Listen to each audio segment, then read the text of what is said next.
ভগবান শ্রীকৃষ্ণ ও রাধারানীর লীলাভূমি মথুরা ও বৃন্দাবনের শ্রেষ্ঠ উৎসব হোলি।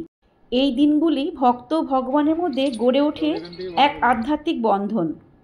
হোলি উৎসবে সামিল হওয়া জীবনের এক দুর্লভ অভিজ্ঞতা। আমাদের সেই অভিজ্ঞতাকে সবার সাথে ভাগ করে নেব এই ভিডিওর মাধ্যমে।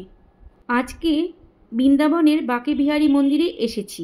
এই মন্দিরে বিরাজমান শ্রীকৃষ্ণ ভগবানের মূর্তির দিকে আপনি 2 মিনিটে বেশি তাকাতে পারবেন না, এমন কিছু ঘটনা ঘটে।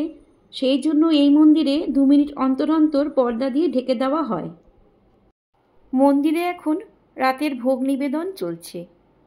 প্রচুর ভক্ত অপেক্ষা করে আছেন দর্শনের জন্য। কিছুটা সময় আছে, এখন আমরা মন্দিরের সম্বন্ধে কিছু জেনে নিই। বাঁকে বিহারী স্থাপন স্বামী হরিদাস করেছিলেন। শ্রীকৃষ্ণ ভগবানের অনন্য পরম ভক্ত ছিলেন স্বামী হরিদাসজি। 1536 সালে স্বামী হরিদাসের জন্ম হয়েছিল বৃন্দাবনের নিকট রাজপুর গ্রামে।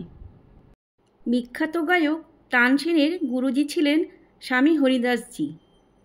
স্বামী হরিদাসজি নিধিবনে গান, কীর্তন ও ভজন করে শ্রীকৃষ্ণর আরাধনা করতেন। ওনার সেবায় ভগবান প্রসন্ন হয়ে ওনাকে স্বপ্নাদেশ দেন। নিধিবনেই বাঁকে বিহারী প্রকট হয়েছিলেন। ভগবানের সুন্দর শ্যামবর্ণা বাঁকে বিহারীর মূর্তি নিধিবনেই স্বামী হরিদাসজি সেবা করতে থাকেন। সেই দিনটি বিহার পঞ্চমী হিসাবে পালন করা হয়। রাধাকৃষ্ণের সংযুক্ত মূর্তি একই মূর্তিতে রাধাকৃষ্ণ। বাঁকে বিহারীজির মন্দির স্থাপন হওয়ার পর বাঁকে বিহারীজিকে মন্দিরে নিয়ে আসেন। শুধু শরৎ পূর্ণিমার দিন বাঁশি ধারণ করেন বাঁকে বিহারীজি। আর বছরে একবারই জন্মাষ্টমীর দিন সকালে মঙ্গল আরতি হয় এই মন্দিরে। অনেকক্ষণ অপেক্ষার পরও যখন মন্দিরের দরজা খোলা হলো না, প্রচণ্ড ভিড়ে, তখন আমরা চলে যাওয়ার সিদ্ধান্ত নিয়েছিলাম। ঠিক সেই সময় পাশের দরজা খুলে দেন মন্দির কর্তৃপক্ষ। এই মন্দিরে সবসময় ভিড় থাকে। আজকে এত ভিড় কারণ হলো যে এখন এই মন্দিরে হোলি খেলা হবে এবং আরতি হবে। অতি দুর্লভ দর্শন। ফটো তোলা নিষেধ। আমরা অনুমতি নিয়ে ভিআইপি একদম সামনে চলে এসেছি। জয় বাঁকে বিহারীর জয়। এত ভিড়ে ঠেলাঠেলিতে ঠিক মতন ভিডিও করতে পারছিলাম না। যতটুকু করতে পেরেছি সে আপনাদের সামনে আছে। অক্ষয় তৃতীয়ার দিন বছরে একবারই শ্রীকৃষ্ণ ভগবানের চরণ দর্শন হয়। সৌভাগ্যশালীরাই সেই দর্শন করতে পারেন। আমরা কিছু বুঝতে না পেরে একদম সামনে দাঁড়িয়ে আছি। ওপর থেকে ফুলের পাপড়ি বর্ষণ করা হচ্ছে। খুবই ভালো লাগছিল। পার হেড কিছু মূল্যের মাধ্যমে একটি গেট খুলে দেওয়া হলো। আমরা সামনে চলে এলাম। আমরাও আবির কিনে নিয়েছিলাম, ঠাকুরকে দিলাম। ঠাকুরকে এখন পর্দা দিয়ে রেখেছে প্রচুর ভক্ত। এপাশে আমি ক্যামেরা দিয়ে দেখাচ্ছি।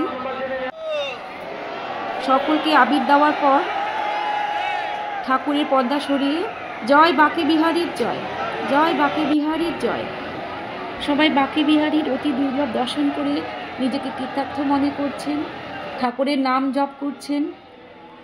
দোল পূর্ণিমাতে ঠাকুরের আরতি হচ্ছে। অতি দুর্লভ দর্শন। এই সময় আশ্চর্য একটা ঘটনা হলো আমার সঙ্গে। আমি কাঁদছিলাম না, তাও 2 চোখ ভরে জল।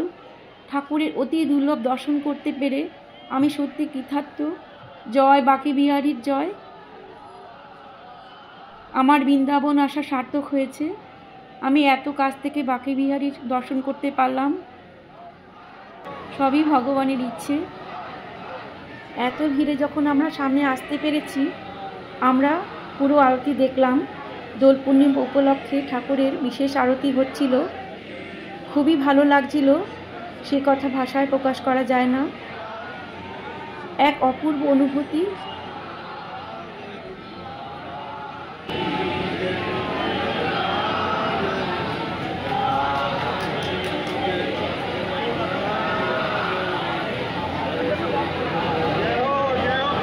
জয় বাঁকে বিহারীর জয়।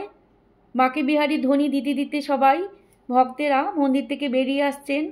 মন্দিরের ভেতরে হোলি খেলে আরতি দেখে সবাই প্রসন্ন এবং খুশিতে আছেন, ফটো তুলছেন। আমরা অসম্ভব ভালো দর্শন করলাম। এই ভিড়ের মধ্যেও যে এত ভালো দর্শন করলাম, সত্যি মন প্রাণ ভরে গেল। ঠাকুরের মালার ফুল দিল, আমি চলে এলাম।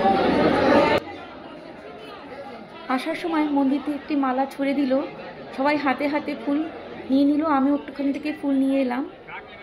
এত ভিড়ে অতি দুর্লভ দর্শন করতে পারবো সত্যি আশাই করিনি। খুব আনন্দ হচ্ছে, মন প্রাণ খুশিতে ভরে গেল। এই বাঁকেবিহারী মন্দিরে আজকে আমরা এত রং খেললাম, আমরা সারা জীবনও এত রং খেলিনি। এই মন্দিরের জনপ্রিয়তা ভারতবর্ষ তথা সারা বিশ্বে রয়েছে। আজকে এই মন্দিরে হোলি খেললাম, ভগবানের দর্শন করলাম, অপূর্ব আরতি দর্শন করলাম। এই অভিজ্ঞতা ভোলার নয়, সারা জীবন মনে থাকবে। আমি বৃন্দাবনের ভিডিও পরপর দেব, আপনারা সাথে থাকবেন।